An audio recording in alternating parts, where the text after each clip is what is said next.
संगमेश्वर, पुढे लांजा राजापूर.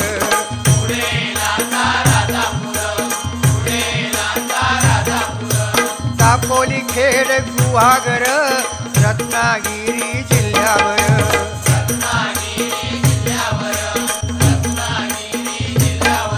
ओ गणपतीचे दिवस इले, सगळ्यांचा आनंद गगनात मावाना. जो तो आपल्यापर्यंत देवाची कशी सेवा करू जावा. पूर्वी काय होता, आपले आजोबा वगैरे सांगत, त्या गणपतीची किंमत फक्त ₹1.5 होतो. आता खरा वाटायचा नाही, कारण दिवस भराले. आता तो